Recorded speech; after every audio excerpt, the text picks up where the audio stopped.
Welcome to this explainer. Today, we're diving into a life that moved with the literal speed and blinding momentum of a meteor. We're talking about a historical figure whose name traveled even farther than his armies, transforming into something almost supernatural over time. But before we get to the myth, let's just take a look at the sheer staggering timeline of the actual human being. Just think about this for a second. At an age when most of us are, stressing out over college exams or just trying to figure out how to navigate early adulthood, this guy was already commanding armies. At just 20 years old, he becomes the king of Macedon. And it just accelerates from there. By the age of 22, he's already crossed the Hellespont and launched a massive, entirely audacious invasion of Asia. Then, at 24, he pulls off what the ancient world honestly considered completely impossible. He outright defeats the king of the mighty Persian Empire in battle. And then, the completely shocking conclusion to this wild ascent. By the age of 32, he was dead. His life was incredibly short, right? Yet he managed to carve out one of the largest empires the ancient world had ever seen. His name, obviously, is Alexander the Great. So how on earth did this actually happen? Let's break it down. Section 1. The boy behind the myth. Born in 356 BC, Alexander wasn't just a prince. He was quite literally engineered for glory.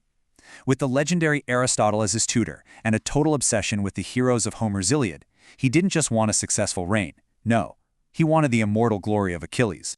But hey, it's absolutely crucial to separate inheritance from innovation here. Alexander didn't build this empire out of thin air. He inherited a perfectly honed machine from his dad, King Philip II. See, Philip had already unified Macedon and completely revamped its military. He invented the Macedonian phalanx, arming his tightly organized infantry with these massive, long spears called sarissas. But Philip also knew infantry alone wouldn't cut it, so he developed highly effective cavalry forces and really mastered the whole art of diplomacy and Greek alliances. Alexander basically grew up watching his father build this kingdom, inheriting the exact toolkit he'd later use to conquer the known world. Part 2. The unstoppable war machine.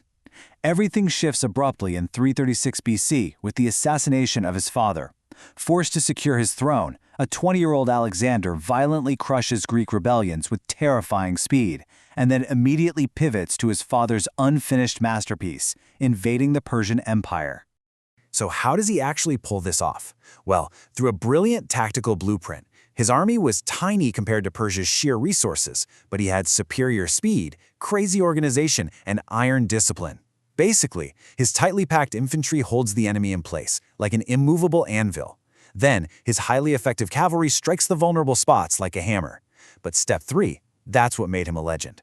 Alexander understood the psychology of war. He constantly put himself right where the fighting was the absolutely fiercest, leading that cavalry charge from the front. Seeing their king literally risking his life right beside them, that inspired absolute, unyielding loyalty from his men. And this tactical genius fueled an unbelievable timeline. In 334 BC, he wins at the Granicus River, cracking open Asia Minor. In 333 BC, he faces Persian king Darius III at Issus. Despite being heavily outnumbered, Alexander attacks with such insane aggression that he forces Darius to literally flee the battlefield. By 332 BC, he's sweeping through the Levant and into Egypt. In 331 BC, we get the decisive clash at Gaugamela. And by 326 BC, he is fighting all the way in India at the Hydaspes River. It is just a breathtaking sweep across the map. Section 3. Breaking the Persian Empire. Now, Alexander wasn't just a battlefield tactician. He had this relentless, stubborn determination when it came to obstacles. Take the island city of Tyre. When they resisted him, he didn't just shrug and move on. Instead, he spent months, literally months, having his soldiers build a massive physical causeway through the ocean to reach the city, all while under constant attack. And it fell. From there, he marches into Egypt, gets welcomed as a liberator, is crowned pharaoh, and founds Alexandria, which, as we know, goes on to become this legendary center of ancient learning and trade. The climax of all this arrives in 331 BC at Gaugamela. Darius III was waiting with an enormous army on very carefully chosen terrain. Outnumbered again, Alexander personally leads a daring cavalry charge straight at the Persian center. Darius flees, the army collapses, and just like that, the greatest empire of the ancient Near East was effectively broken. Babylon, Susa, Persepolis, they were all his. Part 4. The Conqueror's Limits. As he pushes deeper into Central Asia, the narrative really starts to shift. We start seeing the conqueror hitting his limits.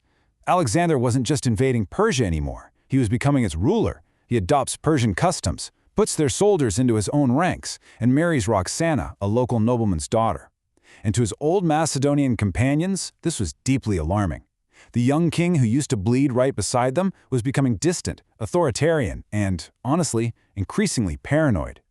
He even ruthlessly executed close associates he suspected of plotting against him. The internal friction was growing just as fast as the borders of his empire. Despite all that internal tension, he pushes onward to India. In 326 BC, he faces King Porus in the grueling battle of the Hydaspes River.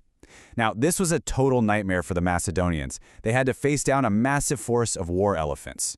But Alexander adapts, and he wins.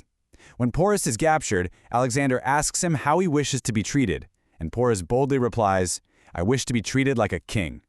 And you know what? Alexander deeply admired that courage. In this really fascinating display of how complex his relationships with his enemies could be, Alexander didn't destroy Porus. He actually kept him in power, letting him remain a ruler under Alexander's overarching authority. He really respected capable foes, blending sheer conquest with pretty strategic governance. But guys, this was the ultimate limit of his momentum. His soldiers were completely exhausted. I mean, they had marched thousands of miles over years of constant, brutal warfare. So when Alexander wanted to push even deeper into India, his army simply mutinied. They refused to take a single step further east. Furious but totally out of options, Alexander reluctantly agrees to turn back. And the journey home? An absolute disaster. He leads part of his forces through the brutal Gedrosian desert, where thousands of his loyal soldiers and followers died horribly of heat, thirst, and starvation. The human toll was just devastating. Section 5. An Immortal Legacy. Alexander actually makes it back to Babylon, buzzing with new plans, but time just ran out. In 323 BC, he falls severely ill. Within days, at just 32 years old, the unstoppable conqueror was dead. With no adult heir, his generals violently carved up his enormous territories.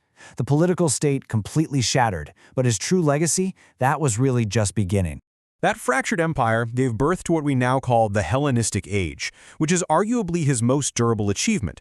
See, by establishing cities like Alexandria all across his conquered territories, he triggered a period of unprecedented cultural exchange. Greek language, science, and art permanently blended with the traditions of Egypt, Persia, Central Asia, and India. Global trade networks expanded, and these massive intellectual hubs flourished. So why does this matter to us today? Well, because this massive collision of cultures laid the absolute groundwork for the interconnected, globalized world we are living in right now. Now, when we examine his legacy today, the source material presents a really sharp dichotomy, and it's important we view this impartially. On one hand, you have admirers who view him as a visionary unifier, a brilliant strategist who connected distant civilizations and promoted incredible cultural integration across continents. But on the other hand, critics rightly point out that he was a ruthless conqueror. His ambition destroyed independent states, enslaved entire populations, violently suppressed rebellions, and caused massive human casualties. Both of these realities exist side by side in the historical record, and we really can't ignore either of them. Which brings us to our final point, and the ultimate question historians have debated for over 2 millennia. How did one young man accomplish so much in such an incredibly short life? Yes, he inherited a great army, but it was his unmatched tactical genius, his extreme risk-taking, and his sheer unyielding ambition that drove him across continents. His empire disappeared almost the exact moment he died, but the cultural world he transformed, that lived on. He truly was a meteor that burned fiercely and briefly, forever altering the landscape of human history. Thank you for joining me for this explainer. As you look back at his myth, you kind of have to ask yourself, are we drawn to Alexander because of the greatness of his vision, or are we simply captivated by the terrifying scale of his ambition?